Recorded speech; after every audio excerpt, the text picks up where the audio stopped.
Hello wonderful students. So in this video we are going to look at some of the important markers related to atopy, which is very routinely seen in dermatological OPD.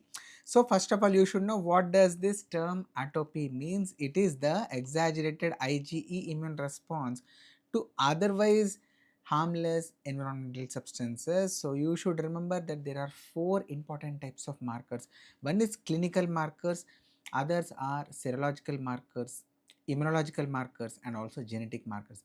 First, let us cover the clinical markers. So related to history, the patients are going to give you a very important history of personal or family history of atopic triad, which is also called as atopic march, in which atopic dermatitis, allergic rhinoconjunctivitis, and also asthma will be there, and also there will be some history of food allergies.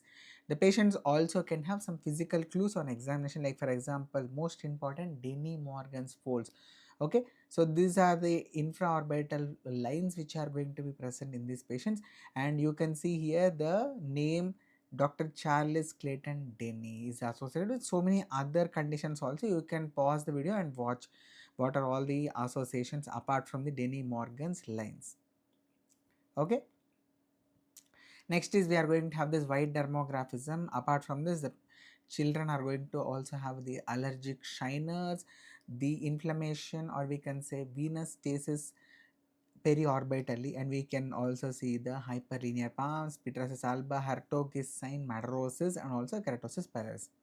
So apart from this, in the immunological markers, you must remember that positive allergen specific IgE, which is detected via fluorescence enzyme immunoassays, which have largely replaced the RAST, and also screen prick test is also another immunological marker.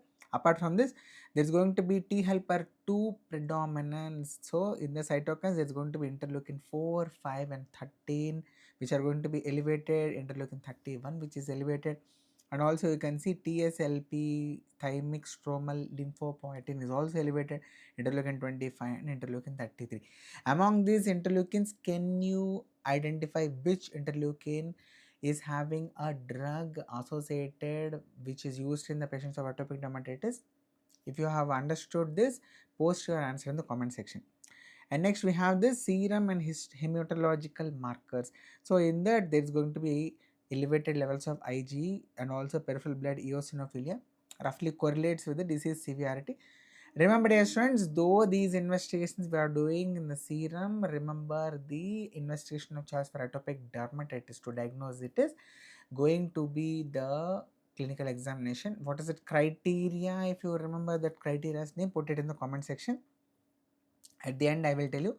So specific proteins and chemokines like elevated TARC-CCL17 and also elevated eosinophil cationic protein and major basic protein, elevated soluble CD14, SCD14. Coming to the genetic markers, remember there's going to be this filaggrin gene loss of function mutations. This is the strongest known genetic risk factor for atopic dermatitis, which is mapped to the epidermal differentiation complex on the chromosome number 1q. SPINK5 polymorphisms. Do you remember SPINK5 associated syndrome? So if you remember, put it in the comment section below. And also immunologic cytokine genes, like for example chromosome 5q, it contains a clustered family of T helper 2 cytokine genes. We have already discussed this in previous thing. Gain of function mutations of the interleukin 4 are a alpha subunit of the interleukin 4 receptor. Again, this is also associated with the drug which I was asking you previously, and also polymorphisms of the TSLP genes.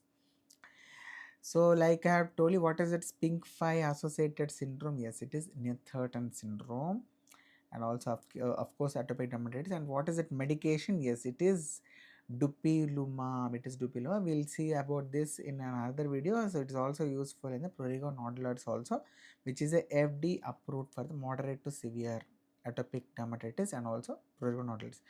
So these are some of the other primary immunodeficiency syndromes which are associated with atopic dermatitis: Job syndrome, Wiskott-Aldrich syndrome, Ipex syndrome, Omenn syndrome, and Bruton A gamma globulinemia. DiGeorge syndrome. So these are topics for discussion in another video. So it will be lengthy if I will discuss this in this topic, ichthyosis vulgaris and also SAM syndrome. Okay, and Dubovich syndrome, cardiofaciocutaneous syndrome, and phenylketonuria could also be having association with the atopy. So I hope this video was helpful. So please do that like button and do subscribe to this channel for getting more such awesome videos on a regular basis. Thank you so much. Happy learning. Bye bye.